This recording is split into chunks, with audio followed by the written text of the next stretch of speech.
تمہارے لیے مکین و مکان تمہارے لیے زمین و زمان تمہارے لیے مکین و مکان تمہارے لیے چنین و چنا تمہارے لیے بنے دو جہاں تمہارے لیے دہن میں زبان تمہارے لیے بدن میں ہے جان تمہارے لیے سبحان اللہ دہن میں زبان تمہارے لیے بدن میں ہے جان تمہارے لیے ہمارے یہاں تمہارے لیے اٹھے بھی وہاں تمہارے لیے زمین و زمان تمہارے لیے مکین و مکان تمہارے لیے ماشاء اللہ دہن میں زبان کس کے لیے؟ ہمارے لیے کس کی ہے زبان؟ آپ کی زبان کس کے لیے ہے؟ کس کے لیے ہے؟ پھر سے کہہ دیں سرکار صلی اللہ علیہ وسلم کے لیے صحیح کہہ رہے ہیں کہ کسی اور کے لیے اللہ اللہ ہیں؟ حضور کے لیے تو جھوٹ کیوں بولتے ہیں پھر؟ اللہ اس زبان سے غلط باتوں کا ارتکاب کیوں کرتے ہیں پھر؟ اس زبان کو بیجا باتوں کے لیے استعمال کیوں کرتے ہیں؟ اللہ اس زبان کو جب وقف کر دیا حضور پرنور صلی اللہ علیہ وسلم کے لیے تو پھر اس زبان سے گالی گلوچ کیوں کرتے ہیں؟ اب تو نہیں کریں گے؟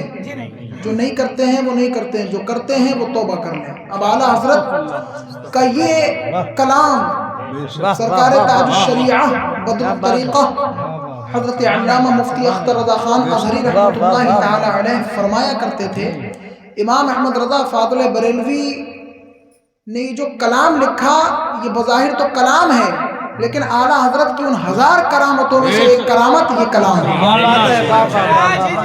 اور یہ بہر اگر میں اس کے فنی محاسن پر بات کروں اور اس کے عروضی پہلو پر بات کروں تو ایک الگ ایک ٹاپک اور پوری رات چلی جائے، بس اتنا بتاؤں گا کہ یہ بحر عربی میں تھی، مفقود ہو چکی تھی، ختم ہو چکی تھی، اور اعلیٰ حضرت نے اردو میں اس میں کلام کہہ کر اس کو نئی زندگی عطا فرمائی۔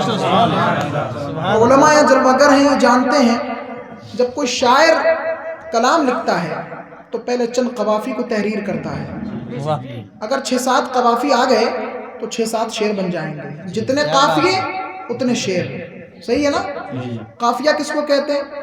نعمت، اب اس کے وزن پر جتنے ہوں گے وہ سب قافیے، نعمت، برکت، حسرت، جنت، اسی طریقے سے یہ جتنے بھی ہیں تو ہم وزن جو ہوتا ہے وہ قافیہ ہوتا ہے، اور شاعری میں جب تک قافیہ نہ ہو تو کلام مکمل نہیں ہوتا۔ تو سرکار اعلیٰ حضرت فاضل بریلوی نے اس کلام میں یہ کمال دکھایا ہے کیا بات ہے کہ جب آدمی شعر لکھتا ہے، نعت لکھتا ہے تو پوری نعت کے اندر 6 شعر ہیں تو 6 قافیے، لیکن اس کلام میں امام اہل سنت نے یہ کمال دکھایا ایک ہی شعر کے اندر 6 قافیوں کا استعمال، اور ہر شعر کو ہر زاویے سے آپ اٹھا کر کے دیکھیں تو آپ کہیں گے اعلیٰ حضرت شاعری کے بھی امام نظر آتے ہیں، اس میں کوئی ڈھکی چھپی بات نہیں ہے۔ اعلیٰ حضرت فرماتے ہیں، دیکھیں جنا میں چمن چمن میں سمن سمن میں پبن پبن میں دلہن देखो सब में नून आ रहा है, नून, बस इतना ही समझो नून आ रहा है। कहो सुभान अल्लाह। सुभान अल्लाह। जिना में चमन, चमन में समन, समन में फबन, फबन में दुल्हन, सजाए में हम पैसे मिलन, ये अमलो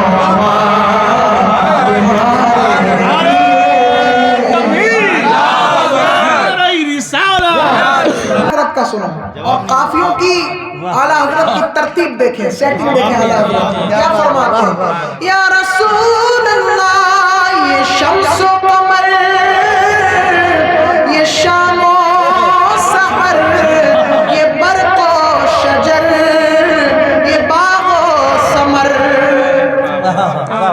सब में रे आ रहा है लास्ट में, कहो सुभान अल्लाह। सुभान अल्लाह। ये शम्सो कमर, ये शामो सहर, ये बरको शजर, ये बागो समर, ये तेगो सिपर, ये ताजो कमर, ये हुक्म रवा तुम्हारे लिए, ज़मीन और समा तुम्हारे लिए, मकीन और मकान तुम्हारे लिए, चुनीनो चुना तुम्हारे लिए, बने तो जहां तुम्हारे लिए।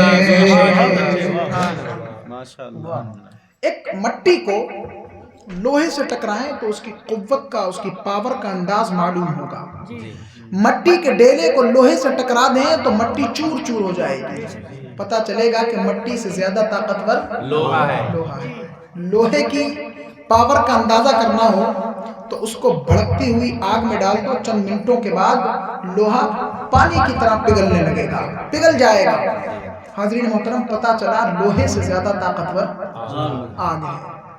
अब आग की ताकत का अंदाज करना हो तो जलती हुई आग पर चंद शबनमी छींटों को डाल दो, भड़कती हुई आग बुझ जाएगी। पता ये चला आग से ज्यादा ताकतवर पानी है।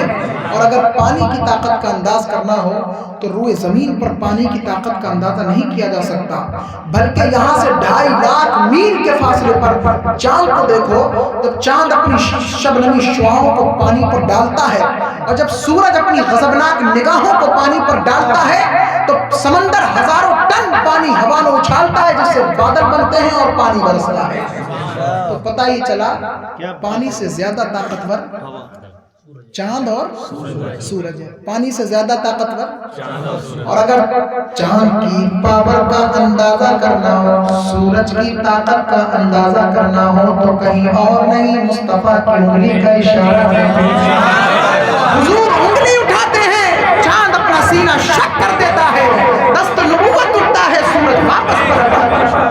और इतना अजीम वाकया हो जाए और आला हजरत खामोश रह जाए तो आला हजरत फरमाते हैं, इशारे से चांद चीर दिया, छुपे हुए फूल को फेर दिया। सुभान अल्लाह। इशारे से चांद चीर दिया, छुपे हुए फूल को फेर दिया, गए हुए दिल को हसर दिया, ये ताबो तुम्हारे लिए, गए हुए दिल को हसर किया, ये ताबो तुम्हारे लिए। और हुजूर मुफ्ती आज़म हिंद इस नाते पाक के बाद तशरीफ लाए, हो सकता है मालूम ना हो कुछ लोगों को। हुजूर मुफ्ती आज़म हिंद रहमतुल्लाहि ताला अलैह हुजूर हुज्जतुल इस्लाम के 18 साल के बाद पैदा हुए। कितने साल के बाद? 18 साल। और सरकार मुफ्ती आज़म हिंद की आमद, लेकिन कर्म हो नहीं रहा था, बेटियां बेटियां बेटियां हो रही। सरकार आला हजरत ने लौ लगाई शाह लौलाक से, सुभान अल्लाह सुभान अल्लाह। और आला हजरत ने शेर लिखा, सबा वो चले। हमारे वालिद गिरामी फरमाते थे कि जो औलादे नरीना से महरूम हो, आला हजरत का ये शेर वजीफे के तौर पे पढ़ा करे, अल्लाह उसको औलाद नरी ना दे। क्यों ना मिले जिस शेर की बरकतों से सरकार मुफ्ती आजम जैसा फूल खिल गया। ये शेर लिखा, दुआ कबूल हुई और आला हजरत के यहाँ सरकार मुफ्ती आजम मुजद्दिद मियत हाजरा बनकर तशरीफ ले आए। आला हजरत लिखते हैं, सबा वो चले के बाग फले, वो फूल खिले के दिन हो ढले। 6 काफियों पर नजर है, इसमें भी 6 काफिये हैं। सबा वो चले या रसूल अल्लाह, ऐसी हवा चले कि बाग फल जाए, मेरा बाग फल फूल जाए और उस बाग में फूल खिले, ऐसा फूल खिले कि दिन मेरे भले हो जाए। कैसे भले हुए दिन? सुभान अल्लाह।